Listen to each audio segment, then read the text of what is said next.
اقول لكم على سر. اكتر اكله انا بعشقها جدا الرز المعمر وملوخيه خضر وارانب. يا سلام، حطوا قدامي الاكله دي وشكرا، اكتر حاجه بعشقها. ايه ده؟ دكتور رحاب بتاكل رز معمر؟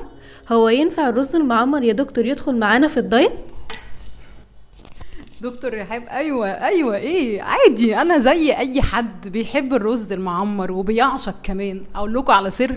اكتر اكله انا بعشقها جدا الرز المعمر وملوخيه خضر وارانب. يا سلام، حطوا قدامي الاكله دي وشكرا، اكتر حاجه بعشقها.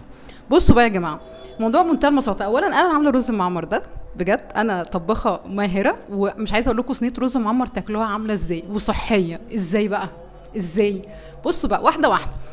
مبدئيا رقم واحد كده، الرز المعمر ما بيبقاش في حياتنا طول اليوم ولا طول الاسبوع ولا طول الشهر. الرز المعمر ده يعني ممكن يتعمل كل فين وفين، صح كده؟ في قاعده خلوها في حياتكم، قاعده 20 80. ايه قاعده 20 80؟ 80% هنخلي حياتنا صح، 20% لو نفسنا ناكل حاجه احنا بنحبها وهنعملها هيلسي. ازاي ده رز معمر حضرتك هنعمله هيلسي ازاي؟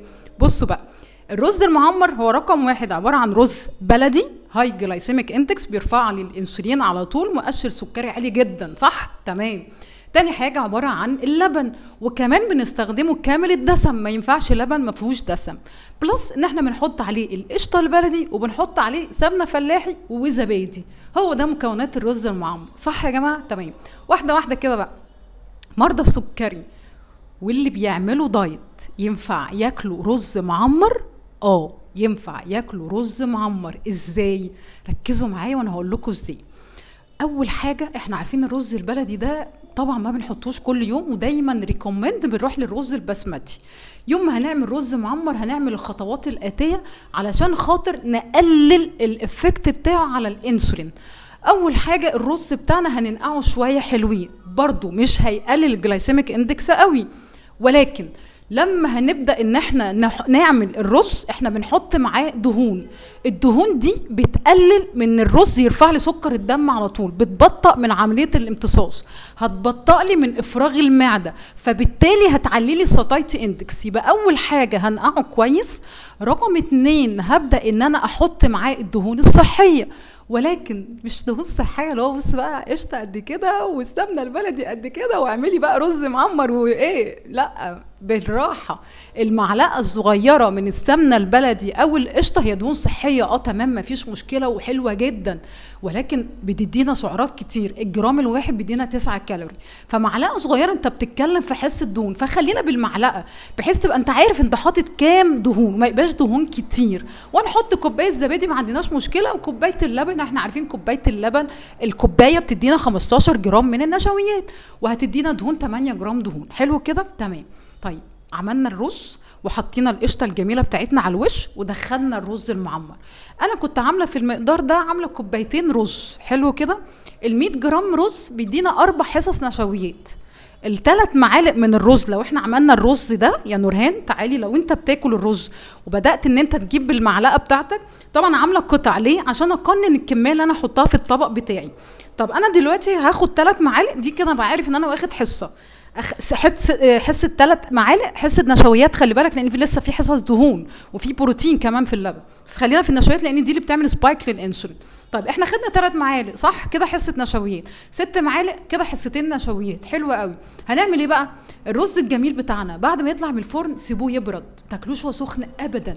دي تاني تركايه او تالت حاجه، لو سيبناه يبرد هيقلل الجلايسيميك اندكس، مش هيرفع لي سكر الدم على طول. ويا سلام لو برد او بات تاني يوم واكلناه بيقلل كتير جدا، بس طبعا معظمنا مش هيعمل ده لان هو بيبقى عايز ياكل رز وهو سخن كده وطالع من الفرن كده، والموضوع جامد يا جماعه. هاتولي ملوخيه والله وهنسى الحلقه دلوقتي، انا بعشقها اساسا الاكله دي. طب حلو، عملنا ده وسيبناه يبرد شويه وبدانا ناكل. هنعمل ايه؟ اخطر حاجه في الدنيا يا نورهان لو احنا عملنا الطبق ده كله رز وعمالين ناكل، ما تقنعنيش ان انت الطبق ده دمار. شكرا. الصح ان احنا نجيب الطبق العظيم بتاعنا، هنحط فيه كميه خضار حلوه، وهنحط فيه خضار مش نشوي. يعني ما ينفعش اعمل صينيه بطاطس مع صينيه رز معمر، ما تهزروش يا عيله. مرضى السكر كده 2 نشويات، كده اتنين مع بعض، اوعى تعملها الحركه دي. هتعمل ايه؟ حط لي الرز المعمر مثلا مع ملوخيه خضراء، كده انت تمام. كان تحط لي رز مع بطاطس ما اعرفكش، ما تقولش دكتور رحاب قالت الرز المعمر تمام، لا كده مش تمام. دي اول نقطه. تاني نقطه، انا الطبق بتاعي هكون حاطط فيه خضار، حاطط فيه بروتين، ومالي الطبق كده ومديني احساس حلو قوي بالشبع، وفيه الياف بقى تبطئ لي الامتصاص وتعلي لي من احساس السطايت الشبع. وفي الاخر خالص احط قطعه رز او قطعتين رز، يبقى انا اتبسطت وظبطت المخ لما بيطلب الحاجه دي، ظبطت معانا، وفي نفس الوقت ما خدناش كميه كبيره من الرز المعمر. وصلت يا عيله؟